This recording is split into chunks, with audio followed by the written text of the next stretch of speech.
ஓம் முருகா போற்றி. ஓம் சரவண பவ.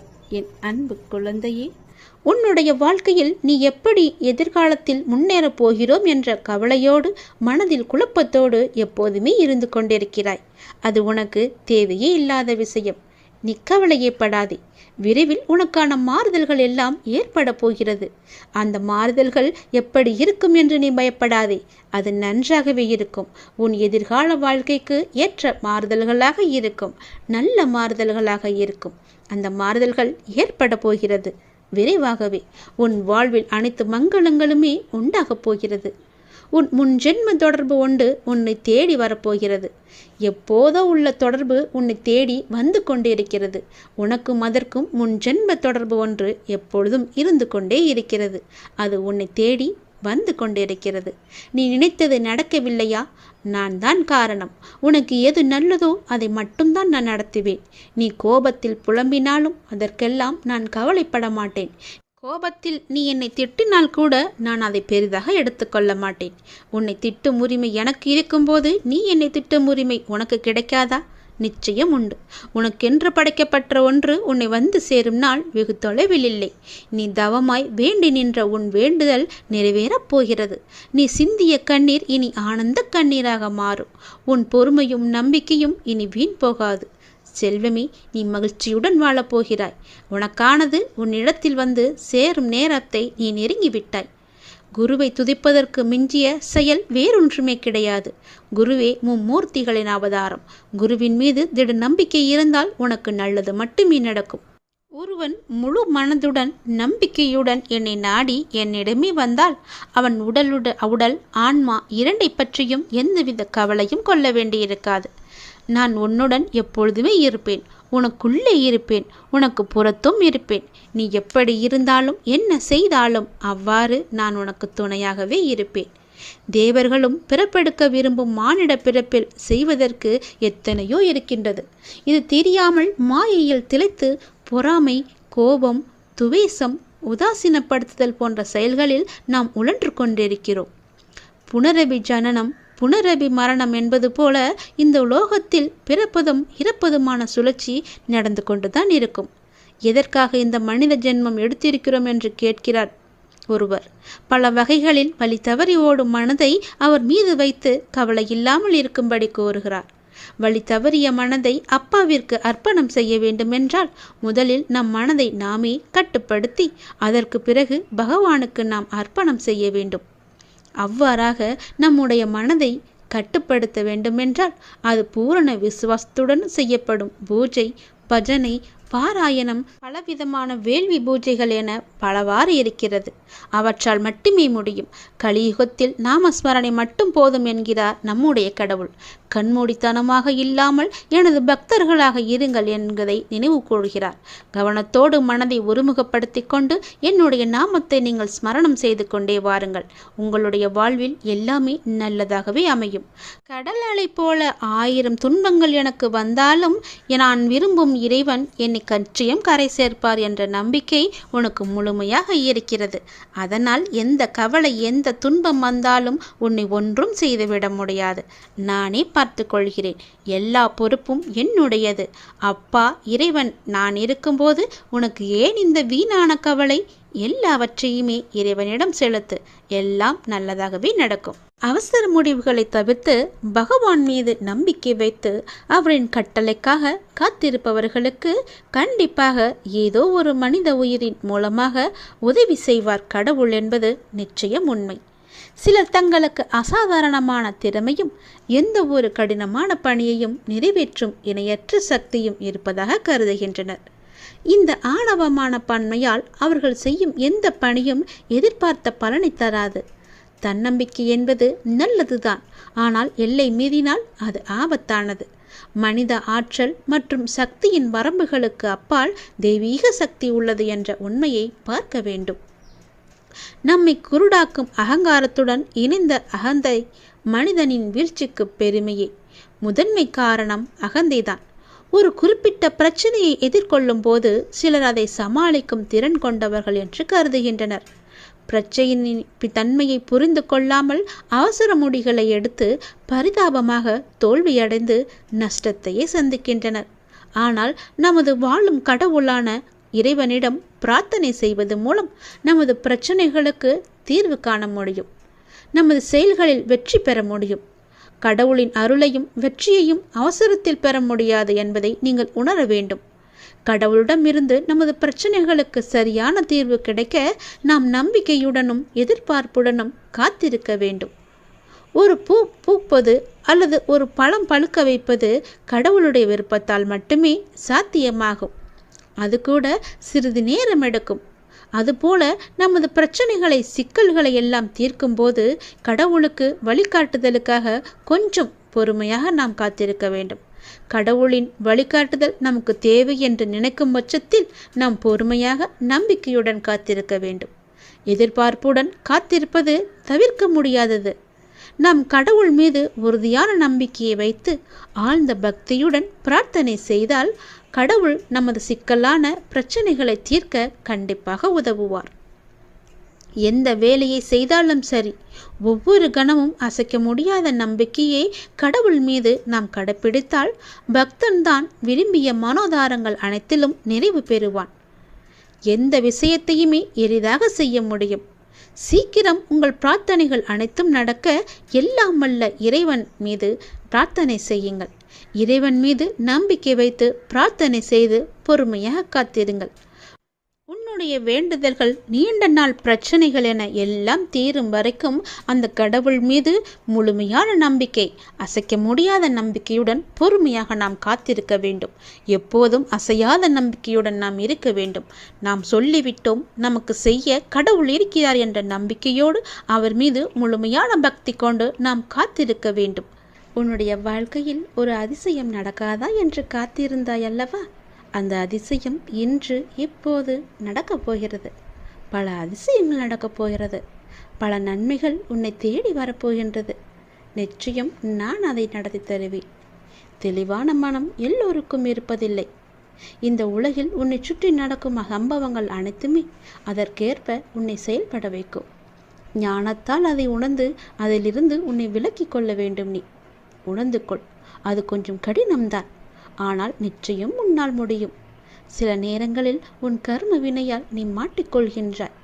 ஆனாலும் என் மீது உனக்கு உள்ள நம்பிக்கையால் நீ மீண்டு வர முயற்சிகளுக்கு நான் உனக்கு துணையாக இருப்பேன். மீண்டும் உன்னை வரச் செய்வேன். இந்த வாழ்க்கையை நீ சந்தோஷமாக வாழ்ந்துதான் ஆக வேண்டும். அதில் எந்த விதமான மாற்றமும் கிடையாது.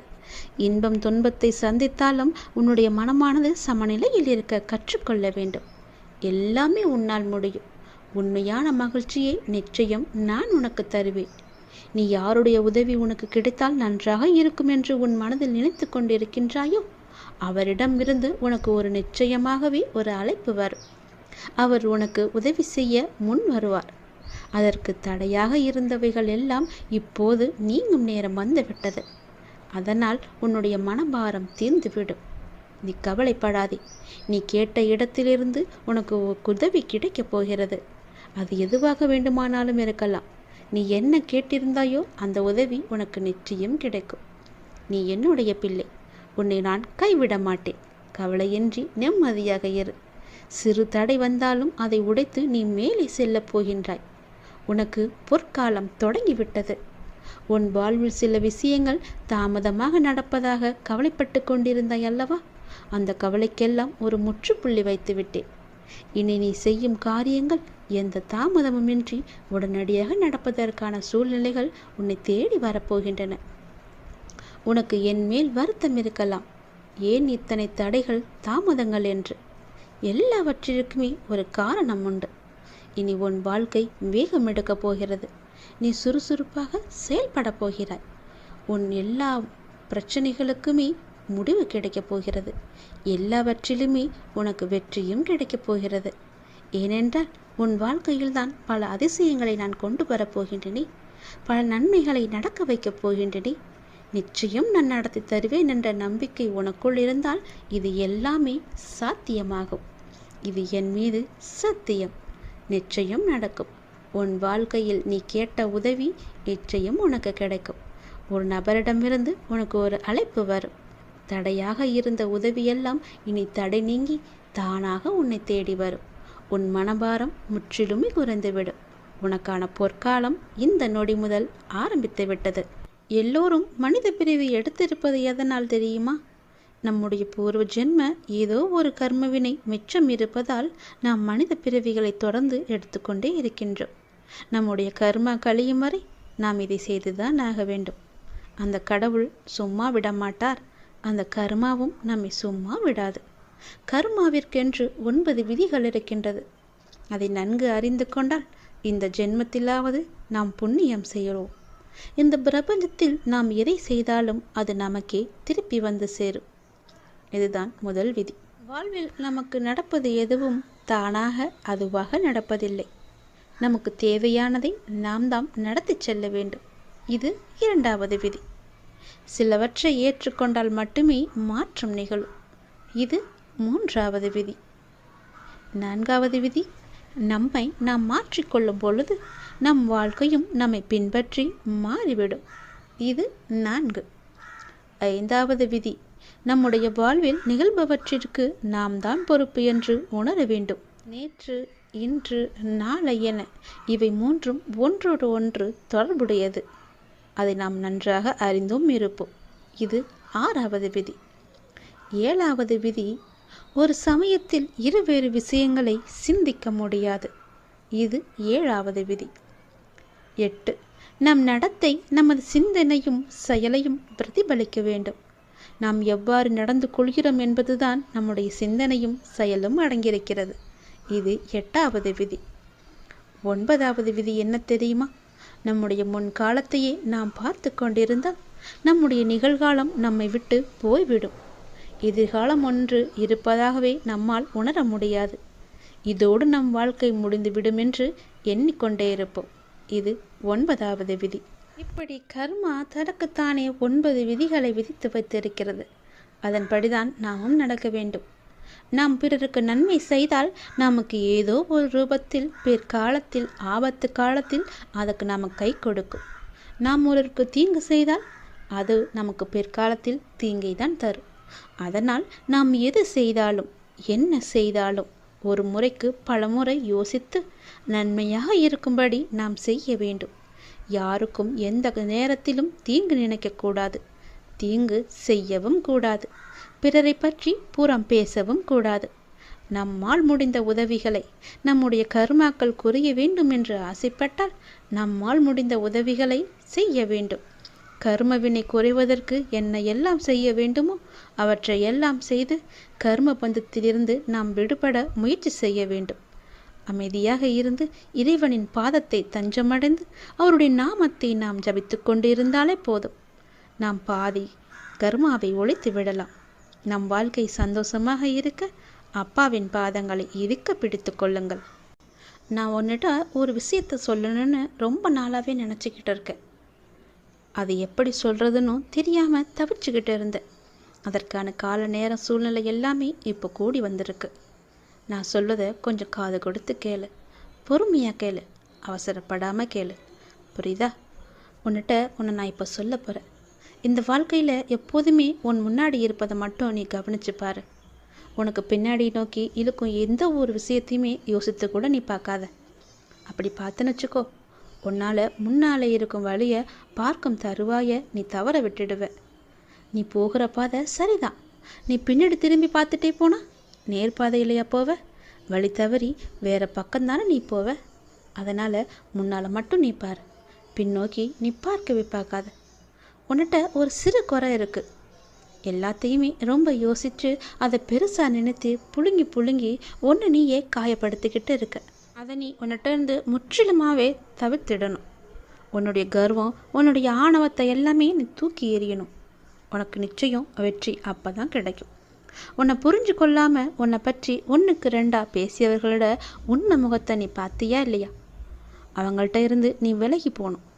அவங்க அப்படி தானே தெரிந்த பிறகும் அவங்கள நம்பி உன்னுடைய நிம்மதியை நீ இழந்துக்கிட்டே இருக்க. அவர்கள் நம்பாதன்னு நானும் பல முறை சொல்லிட்டேன். அவங்கள என்னட்ட விட்டுடு, நான் பார்த்துக்கிறேன். நம்பிக்கை துரோகம் செஞ்சவர்களுக்கு நான் பாடம் புகட்டுறேன். நீ எதுக்கும் வருந்தாத. அவங்க அப்படி பேசுனாங்கன்னா அது உண்மையாகுமா? எனக்கு தெரியும் என்னுடைய குழந்தை எப்படின்னு. நீ கண் கலங்காத.